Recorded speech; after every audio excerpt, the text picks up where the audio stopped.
ये आदमी कभी किसी औरत में दिलचस्पी नहीं रखता था, लेकिन फिर भी एक रात उसने बड़ी रकम खर्च कर एक कॉल गर्ल को बुलाया। लड़की पहुंची तो उसने एक डिब्बा खोला जिसमें सुअर की चर्बी थी। लड़की हैरान थी, लेकिन उसने कुछ नहीं कहा। आदमी ने पहले उसके हाथों पर चर्बी लगाई, फिर पट्टियों से उन्हें कसकर बांध दिया। लड़की को लगा ये शायद उसका कोई अजीब शौक होगा, लेकिन तभी उसने जेब से एक टेढ़ी छुरी निकाली। लड़की घबरा गई, पूछा ये क्या है? आदमी बस मुस्कुराया और बोला खुशबू निकालने के लिए। लड़की ने उससे पागल कहा और भागने की कोशिश की, लेकिन अगले ही पल उसकी चीखें हमेशा के लिए खामोश हो गईं। गर्नू नाम का ये आदमी अब असली काम पर लग चुका था। उसने लड़की के सारे बाल काटे, शरीर को पट्टियों में लपेट दिया और पूरी रात सुअर की चर्बी उस पर सोखने दी। अगली सुबह उसने वो चर्बी खुरचनी शुरू की, बालों के रोम तक से तेल निकाला, अल्कोहल में मिलाया और उसे डिस्टिलर में गर्म किया। कुछ घंटों में एक गाढ़ा बेहद सुगंधित अर्क तैयार हुआ। उसने कुछ बूंदें अपने हाथ पर डाली। लड़की का पालतू कुत्ता दौड़ता हुआ आ गया, जैसे उसे अपनी मालकिन की महक मिल गई हो। गर्नू मुस्कुराया, उसका प्रयोग कामयाब हो चुका था। उसने लड़की की सुगंध को पकड़ लिया था। उसने एक बैग खोला जिसमें 13 खाली परफ्यूम की शीशियां थी। उसे दुनिया का सबसे परफेक्ट परफ्यूम बनाना था। 13 अनोखी खुशबुओं से। अगली 2 थीं राजघराने की जुड़वा बहनें, उन्हें भी उसी तरह मारा गया। चर्बी से अर्क निकाला और लाशें नदी में फेंक दी गईं। शहर में खौफ फैल चुका था। 10 खूबसूरत लड़कियों की रहस्यमयी मौतें हो चुकी थीं। ना कोई चोट, ना रेप, ना हिंसा, बस गायब हो जाती थी और अगली सुबह लाश मिलती थी। लोगों ने खिड़कियां बंद कर लीं। कर्फ्यू लग गया, लेकिन जब गर्नू को बाहर शिकार नहीं मिला तो वो सीधे चर्च के पास गया और एक मासूम नन को उठा लाया। उसे भी उसी रफ्तार से मारा गया। इस बार शहर का सब्र टूट गया। चर्च के बिशप ने सबके सामने कसम खाई, इस राक्षस को पकड़कर टुकड़ों में काटा जाएगा। उधर शहर का सबसे ताकतवर आदमी एक काउंट अपनी बेटी पर्ल को शहर से निकालने की तैयारी करने लगा। वो लड़की बेहद खूबसूरत थी और काउंट जानता था अब वो अगली होगी। उसने उसे लड़के के भेष में अलग अलग रास्तों से निकलवाया, लेकिन गर्नू से कुछ भी छिपा नहीं था। रात के अंधेरे में वो उस होटल में पहुंच गया जहां पर्ल छुपी थी। वो इतना शांत था कि वहां के कुत्ते भी नहीं भौंके। चुपचाप उसके बिस्तर के पास खड़ा रहा, देखता रहा उसे। वो लड़की वाकई बहुत मासूम और खूबसूरत थी, लेकिन गर्नू के लिए वो बस आखिरी फूल थी। सुबह जब काउंट वहां पहुंचा तो कमरे में बस पर्ल की लाश थी। सिर मुंडा हुआ, वही गंध,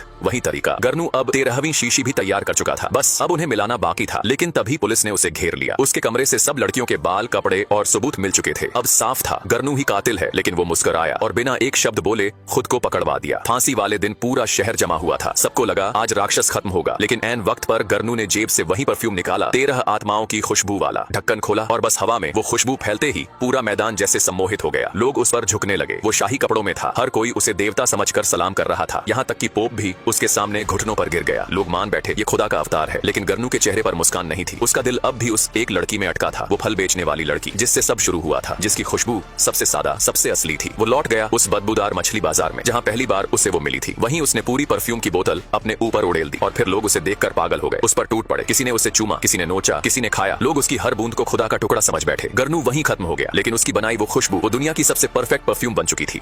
इंसानों ने आखिरी चमकदार मोती और वो आखिरी ताकतवर जीव राजा को लौटा दिया। इन दोनों चीजों से अब एलियन लोग अपने टूटे हुए घर को दोबारा बना सकते थे। जैसे ही रानी ने वो मोती उस जीव को खिलाया, उसका शरीर हिलने लगा और उसके अंदर से कई और ताकतवर मोती बाहर निकलने लगे, जो सीधे जाकर जहाज के इंजन में गिर गए। इन मोतियों की ताकत पाइपों से होते हुए सीधा जहाज के अंदर बहने लगी और पूरा सिस्टम एक्टिव हो गया। थोड़ी ही देर में जहाज के अंदर का पूरा माहौल बदलने लगा। ये वही जहाज था जिसे इन एलियंस ने पूरे यूनिवर्स की सबसे खास टेक्नोलॉजी मिलाकर बनाया था। सारे एलियन लोग एक साथ इकट्ठा होकर उस पल का जश्न मना रहे थे जिसके लिए वो 30 साल से लड़ रहे थे। रियान और लॉरेलिन की आंखों के सामने उनका पुराना घर दोबारा जिंदा हो गया। रियान और लॉरेलिन जब नीले आसमान और समुद्र को देख रहे थे तो हैरान रह गए। ये कोई 3D प्रोजेक्शन नहीं था, सब कुछ असली था। उसी वक्त राजा और रानी उनके पास आए, शुक्रिया कहा और बताया कि अब ये एलियन लोग यहाँ से जा रहे हैं, किसी ऐसी जगह जहाँ शांति से रह सके। इसी के साथ राजा ने रियान के अंदर छिपी प्रिंसेस की आत्मा को वापस ले लिया। लेकिन तभी एक और बड़ी मुसीबत आ गई। जनरल ने अपने सैनिकों और घातक रोबोट्स को भेज दिया, जिन्होंने पूरा एरिया घेर लिया। उन्होंने जहाज के बाहर टाइम बम भी फिट कर दिए, जिनका काउंटडाउन शुरू हो चुका था। जब ये बात राजा तक पहुंची, रियान को समझ आ गया कि अगर बम फटा तो कोई नहीं बचेगा और अभी जहाज पूरी तरह शुरू भी नहीं हुआ है। रियान ने फौरन कहा कि अभी के अभी वो सिग्नल ब्लॉकर बंद किया जाए ताकि वो जनरल से बात कर सके। राजा ने उसकी बात मानी और कुछ एलियन लोग बिना किसी हथियार के बाहर भेजे। वो लाइन बनाकर खड़े हो गए और इंसानों को उनके अपने स्टाइल में दोस्ती का इशारा किया, पर इंसानों को समझ नहीं आया